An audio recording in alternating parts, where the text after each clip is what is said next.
je suis Francine Préwitt, avocate en immigration et droit des affaires à New York. Dans cette vidéo, je réponds aux questions que je reçois très fréquemment sur mon compte TikTok. C'est parti!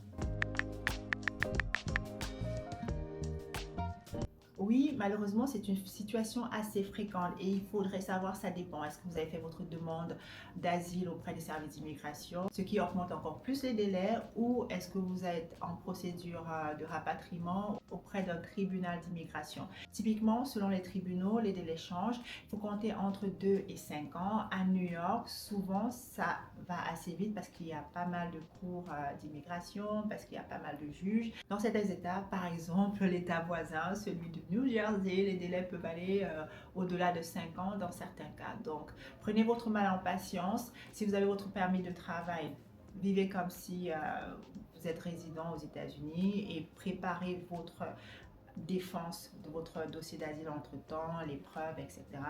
pour que le moment venu, vous soyez prêt à prouver que vous êtes éligible pour l'asile aux États-Unis. Voilà, bonne chance.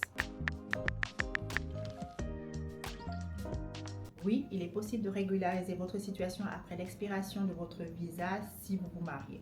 Attention, il faudrait que votre mariage soit entré de bonne foi et soit réel. En ce moment, les services d'immigration prêtent particulièrement attention au mariage entre citoyens américains et personnes qui viennent de l'étranger. Donc, prouvez. La preuve, je n'entends pas simplement une photo de vous en vous faisant un bisou. Il faudrait vraiment que vous puissiez prouver que vous avez compte bancaire en commun, facture en commun, si vous avez des assurances, vous êtes sur l'assurance de votre conjoint ou vice-versa. Oui, prouver que votre mariage est réel, ça c'est le plus important parce que en ce moment, il n'y a pas de seconde chance. Si votre dossier est mal rempli, si l'officier ne vous croit pas, c'est automatiquement non et vous pouvez vous voir référer devant un tribunal d'immigration pour une procédure de rapatriement. Si vous avez raté votre rendez-vous de fingerprint, c'est pas la fin du monde. C'est vrai que de manière générale, essayez de vous rappeler de vos rendez-vous et si vraiment il n'y a pas une urgence d'y aller. Mais ceci dit, si vous ratez votre rendez-vous, vous pouvez en faire une demande pour un second rendez-vous en expliquant ce qui s'est passé la première fois. Si vous avez des difficultés, faites-vous accompagner par un avocat. Mais de toute façon, il est possible de reprendre rendez-vous pour des fingerprints et continuer le processus de votre dossier d'immigration. Il vous sera très difficile d'avoir les papiers si vous n'avez pas le consentement de votre père, parce que quand bien même, je ne sais pas, par miracle, vous aurez son ADN, il faudrait pouvoir prouver qu'il est citoyen, donc avoir son acte de naissance, son passeport, qu'il soit impliqué dans la procédure. Vous ne pouvez pas forcer quelqu'un à vous reconnaître, malheureusement. Et si cette personne n'est pas prête à vous accompagner dans une procédure de naturalisation, il est très difficile de l'obtenir tout seul, juste en prouvant le lien biologique.